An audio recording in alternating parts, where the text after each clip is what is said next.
Baik, selamat pagi, siang, sore, atau malam bagi dokter evaluator, dokter Wihandani, dokter fasilitator, dokter Paramarta, dan juga seluruh teman-teman ataupun Bapak Ibu yang sedang menonton eh, video kali ini. Jadi di video kali ini saya dan teman-teman saya, tim SGD A9 akan mempresentasikan terkait dengan the mutation of DNA repair system and cancer. Jadi ini adalah merupakan salah satu penugasan dari PSSK Fakultas Kedokteran Universitas Udayana. Sebelumnya izinkan saya untuk memperkenalkan diri terlebih dahulu. Nama saya Maedi Suasya Purnama dengan 3 digit tim terakhir 208. Baik, ini adalah overview atau daftar yang akan kita bahas di video kali ini. Yang pertama yaitu pendahuluannya atau latar belakangnya, bagaimana terbentuk dari DNA repair, kanker, dan mutasinya. Yang kedua adalah mekanisme DNA repair, perkembangan kanker. Selanjutnya ada pengobatan kanker, hubungan kanker dengan DNA repair, dan terakhir yaitu kesimpulan. Baik, yang pertama kita akan menuju ke pendahuluan yaitu latar belakang. Nah, mutasi ini merupakan kata serapan yang berasal dari mutatus. Mutatus itu artinya adalah perubahan. Mutasi itu terjadi karena adanya kesalahan replikasi materi genetika saat terjadi pembelahan di sel-sel oleh substansi-substansi berupa radiasi, mutagen, ataupun virus. Mutasi ini bisa merujuk pada perubahan genetika, baik pada tingkat urutan dan agen maupun perubahan struktur atau jumlah kromosom yang bersifat tetap dan diwariskan. Mutasi DNA ini terjadi ketika ada perubahan pada susunan basa nukleotidanya sehingga berpengaruh ke struktur asam aminonya. Dengan bergantinya salah satu atau lebih struktur asam amino, maka namanya, DNA-nya, struktur DNA-nya, dan juga fungsi DNA-nya bisa saja akan berubah. Oleh karena itu, seringkali para peneliti itu memanfaatkan serum-serum khusus untuk mengoptimalkan suatu hal yang biasanya itu berujung pada kelebihan dari produknya. Semisalnya yaitu pemberian kolkisin pada semangka untuk menghasilkan semangka yang tidak berbiji. Namun mutasi itu dalam suatu gen bisa juga menimbulkan kerusakan, utamanya itu pada sel somatik. Nah, di sini kita juga akan mengenal istilah inseksi dan juga delesi, di mana inseksi yaitu ada penambahan dari tali kodonnya atau dari nama-nama di di kromosomnya, di gennya. Sementara itu kalau delesi adalah penghapusan dari basa nitrogennya. Nah, ketika adanya inseksi dan juga delesi itu ada kemungkinan tiga hal yang terjadi pada mutasi, yaitu same-sense mutation, missense mutation, yang terakhir yaitu nonsense mutation. Nah, substance mutation ini yaitu ketika ada perubahan dari basa nukleotidanya, ketika ada perubahan dari salah satu hurufnya itu, baik dari adenin, guanin, timin, maupun dari sitosin. Nah, tetapi di substance mutation ini tidak akan terjadi perubahan nama asam aminonya. Misalnya, glisin tetap akan menjadi glisin seperti itu. Selanjutnya yaitu adalah missense mutation. Nah, missense mutation ini akan menimbulkan perubahan asam amino yang tentunya juga akan merubah fungsi dari asam amino tersebut dari ikatan peptida juga. Nah, yang terakhir itu yaitu adalah nonsense mutation yang dia tuh akan berpengaruh ke panjang rantai polipeptidanya sekaligus menghentikan translasi dari sel karena nonsense mutation ini akan mengubah dari DNA yang awal masih aktif dan bisa ditranslasikan lebih panjang lagi, dia itu akan di stop karena nonsense mutation ini merubah susunan dari basa nukleotidanya itu menjadi stop codon begitu. Nah, selanjutnya dari tipe-tipe mutasi yang sudah disebutkan sebelumnya, sebenarnya dapat dipastikan DNA itu dapat menimbulkan kerusakan ataupun kesalahan dalam coping strukturnya. Nah, jika mutasi DNA itu yang terjadi cukup banyak dan tidak terstruktur, maka tidak dapat dipungkiri akan terjadi kelainan ekspresi genetik yang berakibat pada penyakit-penyakit genetik yang mematikan. Salah satunya yaitu kanker. Nah, hal ini dikarenakan DNA yang rusak dapat menyebabkan mutasi yang mengontrol pembelahan sel-sel tak terkendali di organ vital hingga bahkan dapat memicu sel-sel kanker tersebut. Nah, dengan adanya mutasi yang tidak tepat, transformasi keganasan sel itu akan semakin besar dan tentunya membahayakan nyawa suatu individu. Nah, tentunya ini bukanlah suatu hal yang main-main, di mana dilansir dari Globokan 2020, dari rentang 2015 sampai 2020, tercatat 900 ribuan jiwa hingga bahkan hampir 1 juta itu tuh mengalami kanker di Indonesia dan hampir 25%-nya atau mungkin sekitar kurang dari 250 ribuan jiwa penduduk di Indonesia itu penderita kanker di Indonesia, mohon maaf, itu berujung pada kematian. Itu bukanlah hal yang main-main, dan oleh karena itu kita harus penting untuk mengetahui upaya preventif dan kuratif dalam menghadapi kanker. Nah, kanker itu sebenarnya bisa dicegah dengan pola hidup yang sehat, dengan cara makan makanan yang bergizi seperti dan lain-lainnya. Bisa juga dengan cara olahraga. Nah, selain itu, kami juga ada menyarankan bahwasannya ada cara mekanisme sel untuk metode dalam menghentikan ganasa sel kanker, yaitu dengan DNA repair atau perbaikan DNA. Nah, DNA repair ini dapat dilakukan dengan berbagai cara. Salah satunya itu dengan cara perbaikan DNA-nya itu sendiri, dan tentunya efektivitas yang dihasilkan adalah yang berbeda-beda. Namun, DNA repair ini dapat menjadikan salah satu pilihan bagi penderita kanker, bagi seseorang yang terdeteksi memiliki sel kanker di dalam tubuhnya. DNA repair itu dia itu akan merubah untuk memperbaiki DNA yang mengalami kesalahan atau kerusakan sehingga sel kanker akan sulit untuk mengkontaminasi suatu sel organ. Nah, dengan adanya hal-hal tersebut, maka kami penulis dari SGDA 9 tertarik untuk mencari referensi lebih lanjut dan tertarik untuk melakukan penelitian lebih lanjut pula terkait dengan mutasi, DNA repair, dan juga hubungannya dengan kanker dengan menerbitkan suatu karya tulis ilmiah yang berjudul The Mutation of DNA Repair System and Cancer. Baik, terima kasih atas kesempatannya. Perkenalkan, nama saya Natasha Rosengun dengan 3 digit terakhir NIM 226. Hari ini, saya akan membahas rumusan masalah yang kita angkat di topik ini. Yang pertama, bagaimana kerusakan DNA dapat menyebabkan kanker pada manusia. Yang kedua, bagaimana mekanisme DNA repair, khususnya dengan metode Base Excision Repair atau BER, Nucleotide Excision Repair atau NER, perbaikan ketidakcocokan atau MMR, dan rekombinasi homolog atau HR. Ketiga, bagaimana pengaruh dari onkogenesis dan metatase pada sel tubuh manusia. Dan yang terakhir, keempat, bagaimana cara pengobatan kanker dan apa hubungannya dengan DNA repair. Untuk bagian selanjutnya akan dilanjutkan oleh teman saya. Baik, sebelumnya perkenalkan nama saya Felina Putri Manamata dengan 3 digit NIM terakhir 206. Jadi saya akan memaparkan mengenai tujuan dari penulisan resume ini, yaitu yang pertama adalah untuk mengetahui kerusakan DNA dapat menyebabkan kanker pada manusia. Lalu yang kedua, untuk mengetahui mekanisme DNA repair, khususnya dengan metode Base Excision Repair atau BER, Nucleotide Excision Repair atau NER, perbaikan ketidakcocokan atau mismatch repair atau MMR, dan rekombinasi homolog atau homolog recombination atau HR. Lalu yang ketiga adalah untuk mengetahui pengaruh onkogenesis dan metatase pada sel tubuh manusia. Lalu yang terakhir untuk mengetahui cara pengobatan kanker dan hubungannya dengan DNA repair. Sekian, untuk manfaat akan dijelaskan oleh rekan saya, Ani. Terima kasih. Baik, terima kasih atas kesempatannya. Perkenalkan, saya Anindya Indra Kumari dengan 3 digit NIM terakhir 228. Sekarang saya akan menyampaikan manfaat dari pembuatan student project kami. Di mana yang pertama, bagi dosen, dokter, atau tenaga pendidik, student project ini dapat memberikan wawasan baru dan memperluas wawasan mengenai mutation of DNA repair system and cancer. Yang kedua, bagi mahasiswa, dapat menjadikan student project ini sebagai pedoman materi penulisan mutation of DNA repair system and cancer selanjutnya, dan sebagai media materi pembelajaran untuk memperluas wawasan. Yang ketiga, bagi masyarakat, student project ini dapat dijadikan alat untuk memperluas wawasan mengenai mutation of DNA repair system and cancer. Demikian yang bisa saya sampaikan. Mengenai pembahasan selanjutnya akan disampaikan oleh rekan saya. Terima kasih. Baik, terima kasih. Perkenalkan nama saya Putu Krisna Gasti Artawan dengan NIM 23025111211. Pada kesempatan ini, saya akan menjelaskan mengenai mekanisme DNA repair. Nah, Base Excision Repair atau BER dan Nucleotide Excision Repair atau NER adalah dua sistem perbaikan eksisi DNA utama yang dimana mereka mengikuti jalur perbaikan yang kompleks pada eukariota sedangkan sistem prototipe ada pada prokariota.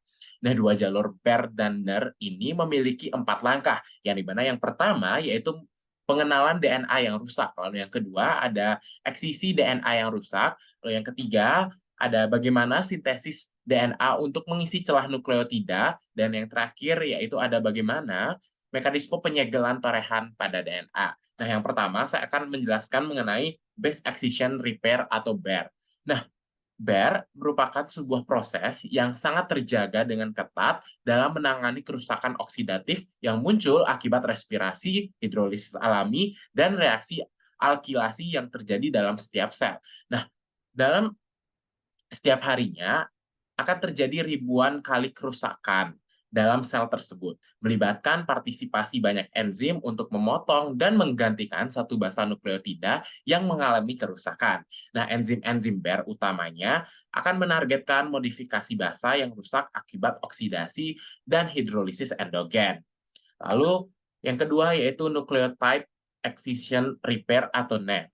Merupakan sebuah jalur perbaikan DNA utama yang dapat menghilangkan berbagai lesi DNA yang menyebabkan distorsi pada helix. Terkhususnya dihasilkan oleh mutagen lingkungan seperti adanya radiasi sinar ultraviolet atau UV dan senyawa kimia berukuran besar. Baik, demikianlah yang dapat saya sampaikan. Untuk materi selanjutnya akan dijelaskan oleh rekan saya. Terima kasih. Baik, terima kasih atas kesempatannya. Perkenalkan, nama saya Justin Marvela Taswin dengan 3 digit NIM terakhir 220. Sekarang saya akan menjelaskan sumber genotoksik dan efeknya terhadap kerusakan DNA. Jadi genotoksisitas adalah tingkat zat yang mampu merusak informasi genetik pada sel. Hal ini akan mengakibatkan ketidakstabilan genom yang mengakibatkan kerusakan sel. Salah satu efek dari genotoksisitas adalah munculnya kanker. Terdapat berbagai sumber genotoksik yang mengakibatkan kerusakan DNA. Yang pertama adalah radiasi cahaya ultraviolet. Cahaya ultraviolet memiliki dampak buruk kepada tubuh manusia karena terpaparnya sinar ultraviolet akan mengakibatkan dua timin yang berdekatan untuk terhubung, menciptakan ikatan kovalen. Perhubungan yang tidak normal ini disebut sebagai dimer timin. Semakin lama terpapar cahaya ultraviolet, maka akan semakin banyak jumlah dimer timin yang terbentuk. Lalu yang kedua adalah reaktif oxygen species atau ROS. Reaktif oxygen species dapat mengakibatkan kerusakan DNA. Kerusakan DNA ini disebabkan oleh pembentukan basa nitrogen teroksidasi. Nah, ROS dapat mengoksidasi pirimidin dan purin. Hidrat dan turunan glikol merupakan pembentukan oksidasi pirimidin. Lalu untuk oksidasi purin akan membentuk turunan formamidopirimidin, turunan 78-dihidro-8-oksoguanin, dan 2-hidroksiadenin. Hal ini akan mengakibatkan genom tidak stabil, dan 8-oksoguanin juga akan mempengaruhi proses transkripsi dan replikasi DNA. Selain itu, ROS juga akan menimbulkan single strand breaks atau disingkat SSB, dan kemudian juga dapat berkembang menjadi double strand breaks atau DSB. ROS juga dapat merusak lipid dan protein di dalam tubuh. Yang ketiga adalah radiasi penggion. Radiasi penggion merupakan radiasi dengan energi tinggi yang dapat melepaskan elektron dari atom yang menghasilkan ion yang dapat memutus ikatan kovalen. Beberapa contoh radiasi penggion adalah sinar gamma, sinar X, partikel alfa dan beta, serta neutron. Radiasi penggion akan mendorong kerusakan sel dan mengakibatkan terjadinya DSB. DSB kemudian akan mengakibatkan ROS mengoksidasi protein dan lipid. Radiasi penggion juga dapat menyebabkan pembentukan situs abasik dan SSB. Kerusakan pada DNA akan mengakibatkan DNA tidak dapat bermitosis dan kematian sel. Lalu yang terakhir adalah logam berat. Terpaparnya logam berat seperti arsenik, kadmium, dan nikel akan mengakibatkan induksi ROS dan mekanisme perbaikan DNA. Kerusakan pada DNA akan mengakibatkan DNA mudah bermutasi yang dapat meningkatkan resikonya terpapar kanker.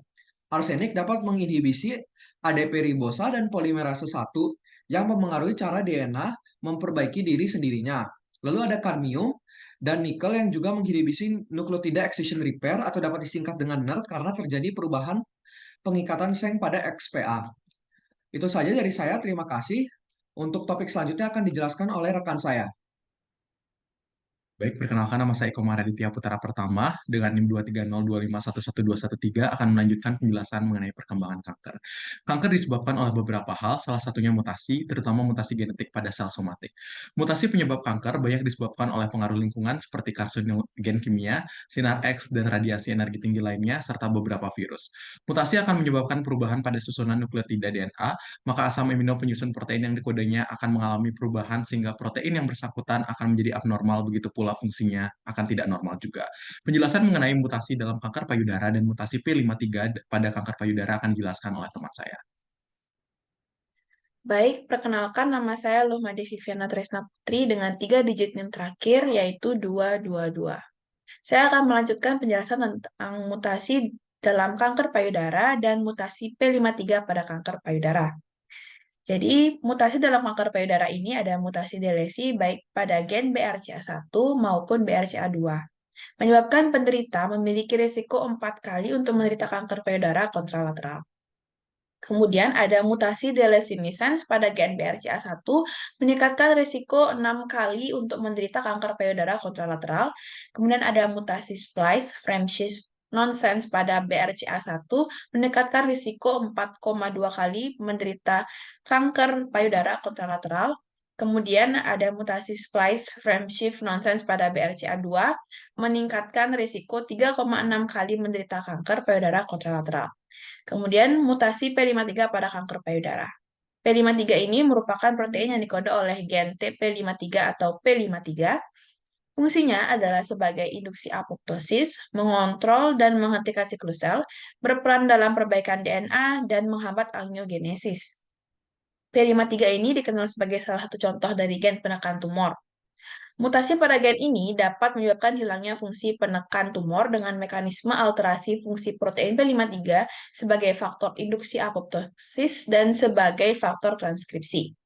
Pada sekitar 35% kasus kanker payudara, dijumpai mutase P53. Jika dibandingkan, survival rate yang dimiliki oleh pasien dengan mutasi P53 lebih buruk dibandingkan yang tidak memiliki mutasi P53. Selanjutnya akan dilanjutkan oleh teman saya.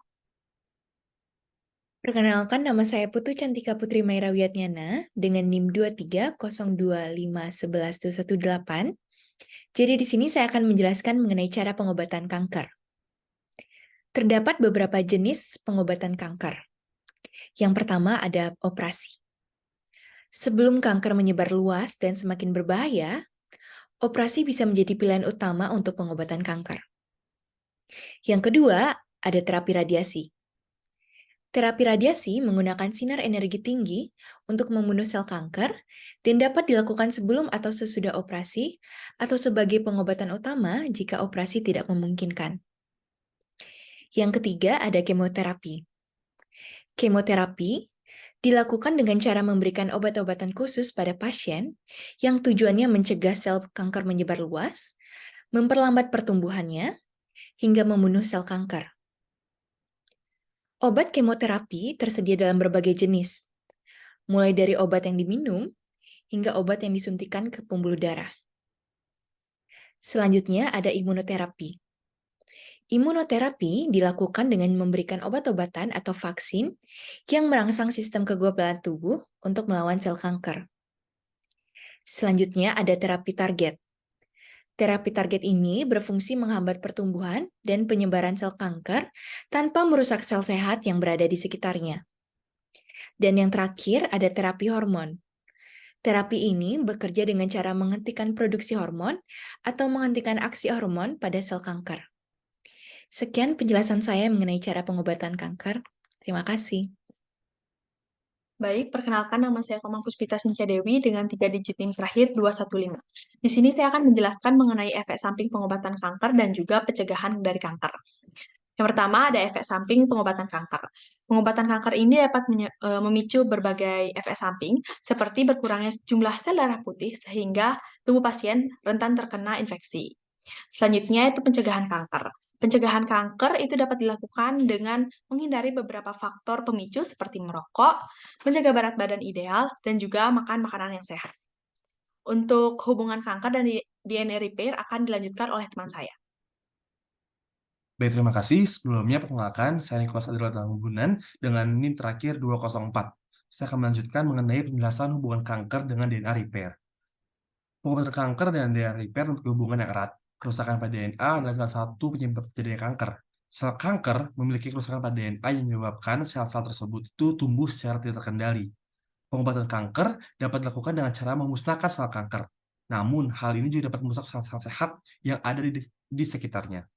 Oleh karena itu, pengobatan kanker juga dapat dilakukan dengan cara meningkatkan kepekaan sel kanker terhadap radiasi atau kemoterapi dengan memusnahkan gen DNA repair pada sel kanker. Selain itu, terdapat pengobatan kanker yang menggunakan inhibitor PARP atau poly-ADP ribose polimerase yang berfungsi menghambat proses perbaikan DNA pada sel kanker sehingga sel kanker menjadi lebih rentan terhadap pengobatan. Dengan demikian, pengobatan kanker dan DNA repair memiliki hubungan yang saling terkait dan pengobatan kanker dapat dilakukan dengan cara memanipulasi proses perbaikan DNA pada sel kanker. Untuk penjelasan selanjutnya dijelaskan oleh teman saya. Terima kasih. Baik, terima kasih atas kesempatannya dan terima kasih atas penjelasannya kepada teman-teman semuanya.